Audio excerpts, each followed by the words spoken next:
Sir Charles Topham Hatt sat in his office at the big station on the island of Sodor. In his hand was a letter, which had specific instructions not to be opened until after he had retired from the railway.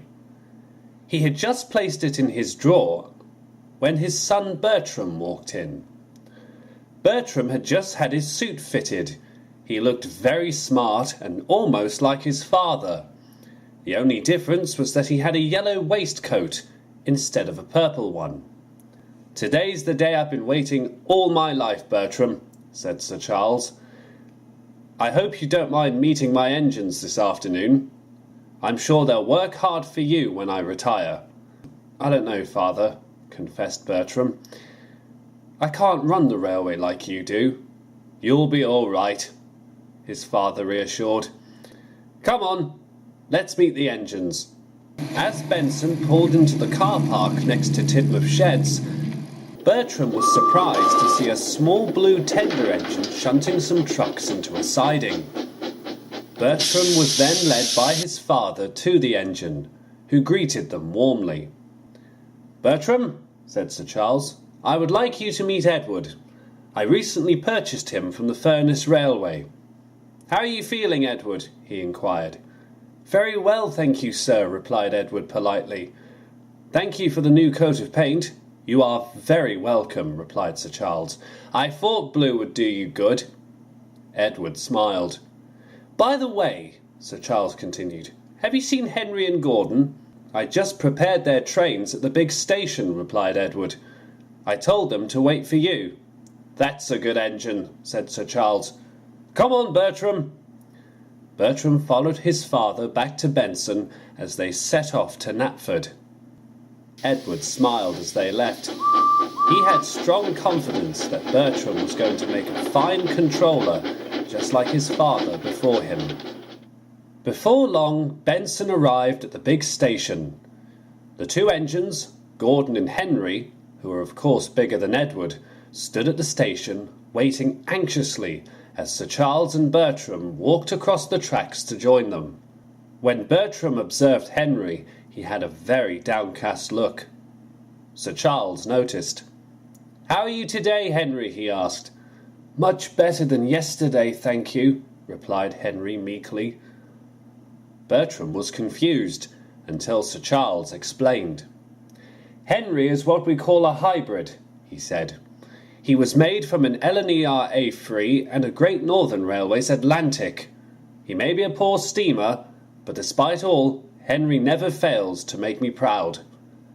Henry perked up at this, but they were all interrupted by a "Ahem" from Gordon nearby.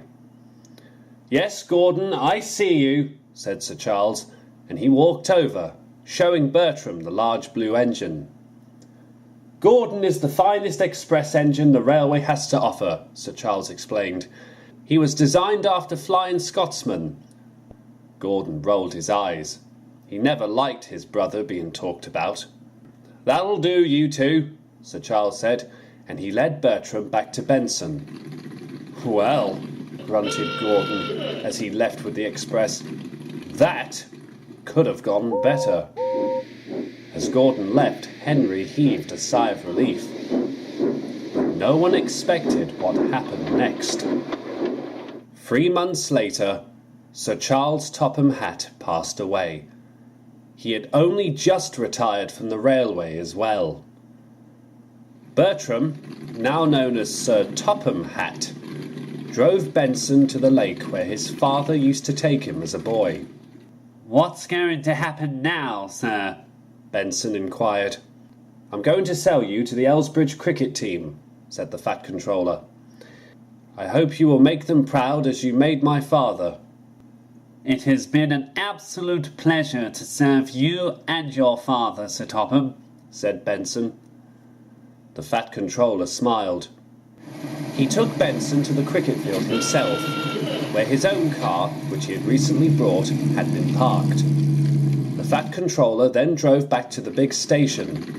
He wasn't sure what to do, but a big surprise was going to await him when he returned. By this point, Gordon, Henry and Edward now had numbers. Edward 2, Henry 3, and Gordon 4. The Fat Controller had never understood this, but everything was going to be explained. The Fat Controller was just about to walk into his office when the station master appeared.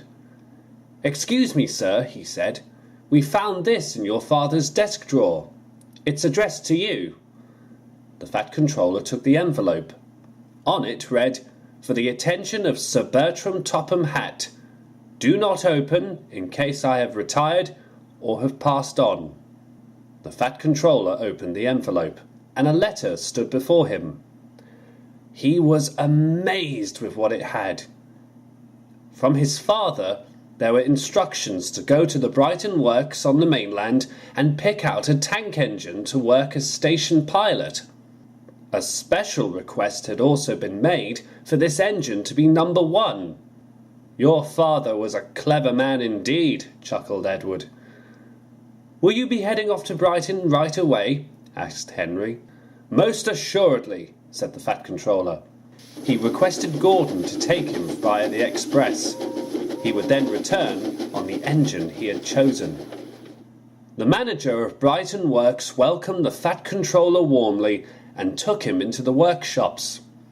There were loads of tank engines to choose from, some more eager to be purchased than others. The Fat Controller looked at his father's letter, which he kept in his pocket. There was one engine that had been personally requested.